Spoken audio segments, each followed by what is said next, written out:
जय हिंद बच्चों। स्टार्ट करते हैं आज की क्लास।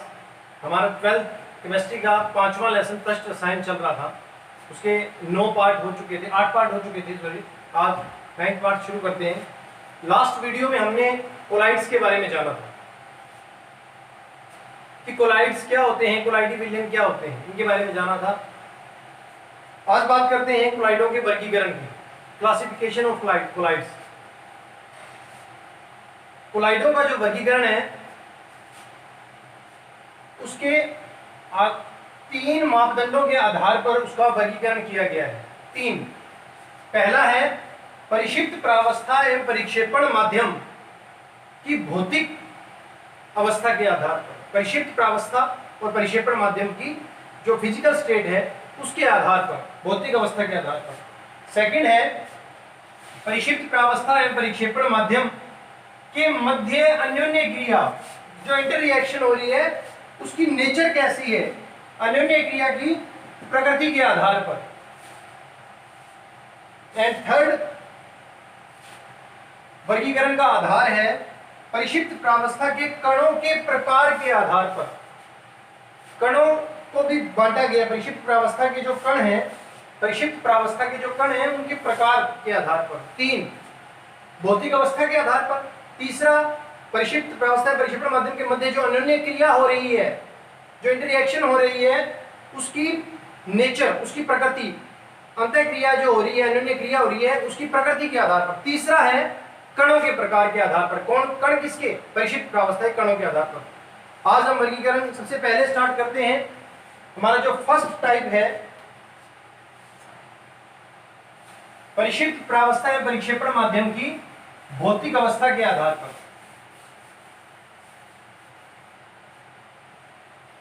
परिक्षिप्त प्रावस्था या परिक्षेपण माध्यम की जो भौतिक अवस्था है वो 3 भौतिक अवस्थाएं हैं, ठोस अवस्था, द्रव अवस्था एवं गैस अवस्था। परिक्षिप्त प्रावस्था एवं परिक्षेपण माध्यम की 3 ही अवस्थाएं हैं, ठोस, द्रव एवं गैस। हम जानते हैं 3 ही अवस्थाएं होती हैं। इन तीनों अवस्थाओं के मिलने से कितने प्रकार के कोलाइडी विलयन कोलाइड्स बन सकते हैं? कुल 8 प्रकार के, 8 प्रकार के कोलाइडों का निर्माण हो सकता है भौतिक अवस्था के आधार पर। ठोस, द्रव, गैस के आपस में परिक्षिप्त और परिक्षेपण माध्यम के मिलने के आधार पर कुल 8 प्रकार के कोलाइड्स जो हैं वो बन सकते हैं। बनने तो 9 चाहिए थे परंतु 8 ही बनते हैं। क्यों? क्योंकि जब गैस परिक्षिप्त प्रावस्था हो और गैस ही परिक्षेपण माध्यम हो, गैस का गैस में मिश्रण होगा तो वो एक समांगी तंत्र बन जाएगा। इस बात को समझें।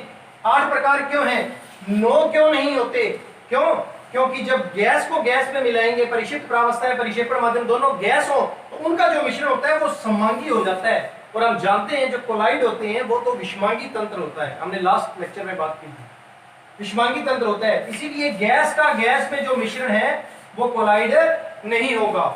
इसके अलावा बाकी 8 प्रकार के जो कोलाइडी विलयन बनेंगे वो कौन कौन से होंगे उन्हें हम बात करते हैं।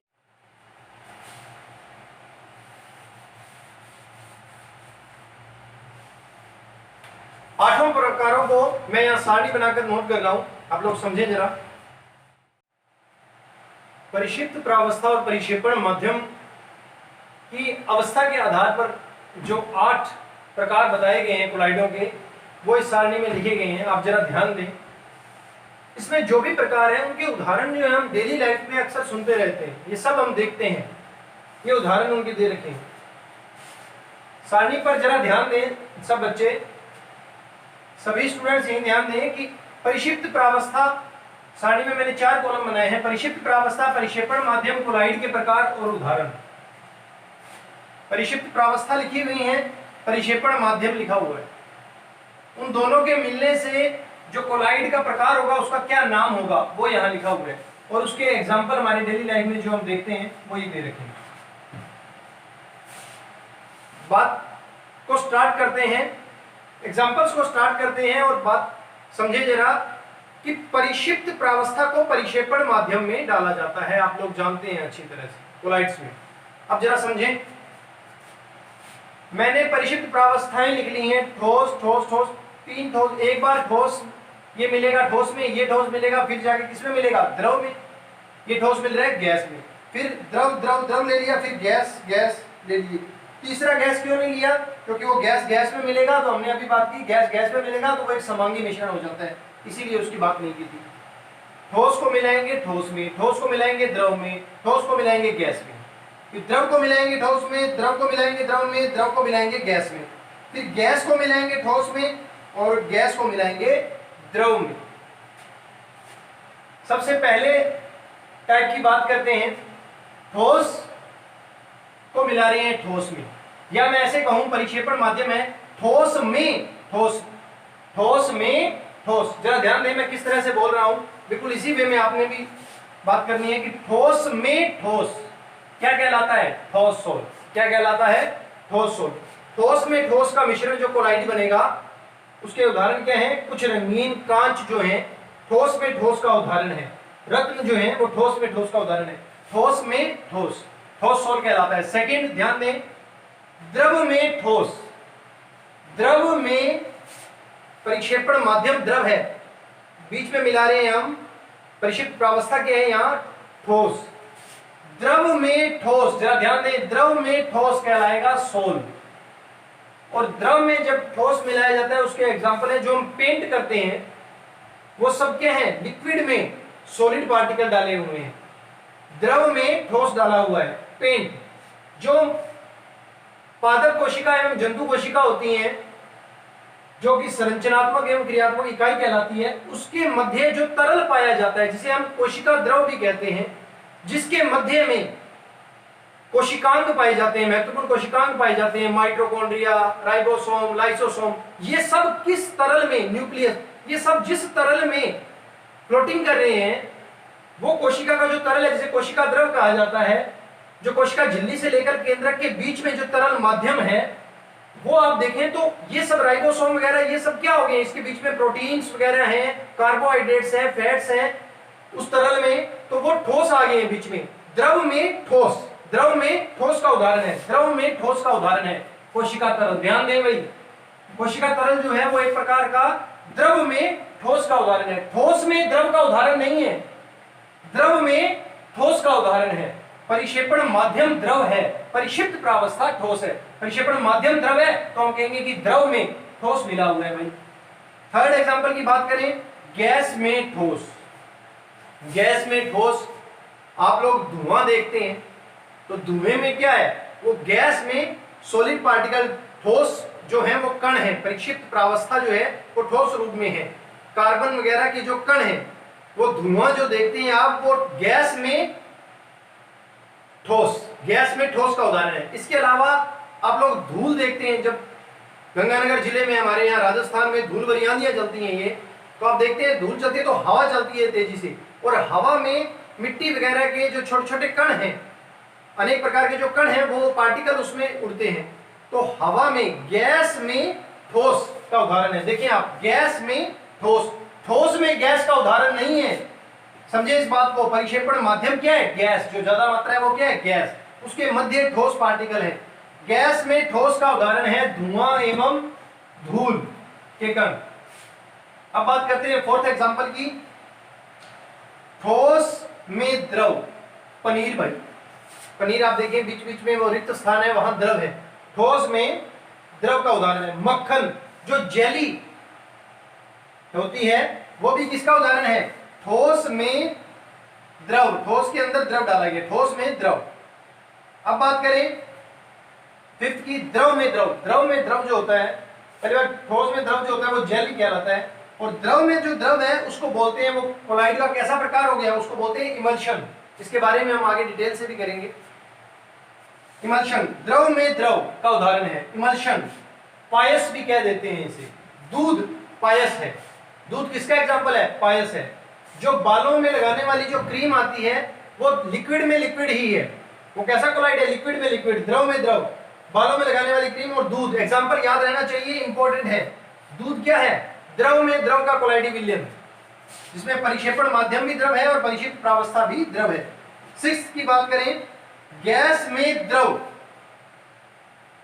गैस में द्रव, आप लोग धुंध देखते हैं सर्दियों में जो है, अक्सर यहाँ आप लोग धुंध देखते हैं, सुबह उठते हैं तो धुंध होती है, वो क्या है, गैस में द्रव, पानी की बूंदे हैं, गैस में द्रव एरोसोल कहलाता है। धुंध, कोहरा, बादल जो हैं वो भी गैस में द्रव की बूंदे हैं। कीटनाशक जो स्प्रे करते हैं खेतों में, कीटनाशक जो स्प्रे किया जाता है वो भी क्या है, गैस में द्रव है। सेवंथ एग्जांपल क्या है, ठोस में गैस, ठोस में गैस। रबर, इसका उदाहरण आप ले सकते हैं, फोम रबर जो होती है वो ठोस में गैस है। ये एग्जांपल यहाँ आपकी बुक लिखती है, प्यूबिस पत्थर भी एक एग्जांपल में लिखती है। ये ठोस के बीच में, प्यूबिस पत्थर में कहीं कहीं जो है वो गैस जो होती है वो बीच में रह जाती है, उस पत्थर के बीच में, प्यूबिस पत्थर में। तो ठोस में गैस का एग्जांपल है। लास्ट क्या है, ठोस में गैस ठोसोल कहलाता है। और लास्ट क्या है, द्रव में गैस, द्रव में गैस। फेंटी हुई क्रीम, कोल्ड ड्रिंक जब आप खोलते हैं तो वो क्या किया गया है, उच्च दाब में द्रव में गैस रखा गया, द्रव में गैस, कार्बन डाइऑक्साइड गैस उच्च दाब में उसमें द्रव में डाली जाती है। फेंटी हुई क्रीम, साबुन की जो झाग है वो किसका एग्जाम्पल है, द्रव में गैस का एग्जाम्पल है। याद रहनी चाहिए बात, द्रव में गैस का। ये 8 प्रकार हैं कोलाइडों की अवस्था के आधार पर।